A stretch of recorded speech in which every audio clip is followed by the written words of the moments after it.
youth sport growing up? Dance, soccer, anything. We're gonna narrow it down. We're gonna talk about why youth soccer should be free.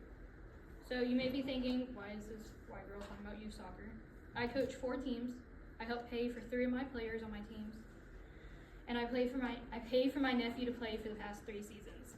I'm also a board member on Cleveland Soccer, so I see the actual finances towards why we can.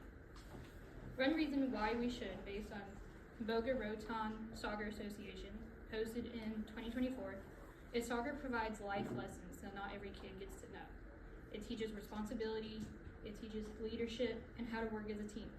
You may be thinking most sports teach this. Soccer also teaches how to think outside of the box. You can't just do a simple play in soccer. You have defenders, and you have goalies, and you have to shoot. You have to think how to get around all of these problems.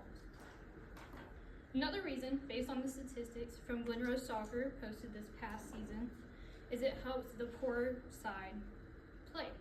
So Glen Rose Soccer started lowering their prices these past seasons. As you can see, it's gone down to only $100, which includes cleats and socks and uniforms and shin guards and rides sometimes for certain players. This has now reached the side of Glen Rose that some kids weren't able to join. This has now given every kid in this small town an opportunity to join something that they love. This also gives them an opportunity to get scholarships in the high school, something to do in their free time, and a way to build friends and connections. Now you may be thinking, there can't be negatives to this question. With North Texas Soccer, which is one of the major soccer joints in Texas, you have to pay $30 per player. Within this room, that's over $1,000. A soccer association may not make $1,000 in a season. Some of them only make $800. They're now in debt $200. As Melville Bill Hughes, which is the president of the Cleveland Soccer Association I'm on, quoted in our past interview, we would love to have as many players as possible, to give every child a chance. But with paying the city to mow, paint the lines on the fields, and pay to have our concessions open, we barely make $10 off each player. That's true. We aren't a city-owned soccer complex.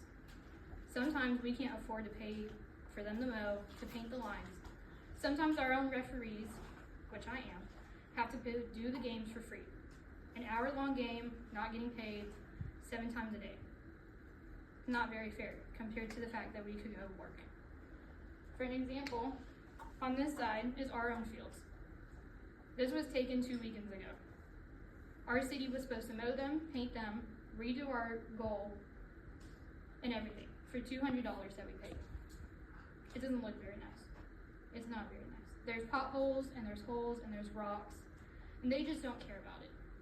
On the other side is an Arlington field, where the city owns it. They mow on a daily basis. They paint the lines every weekend. Their grass is fake, so it's wonderful too. It's fake in the field, around the field they have to mow. They don't have to pay their city. So the true question here is, would we rather have a bunch of players play for free to enjoy a sport that they do and have a sucky organization, or keep the price up, have nice fields, or not have as many players?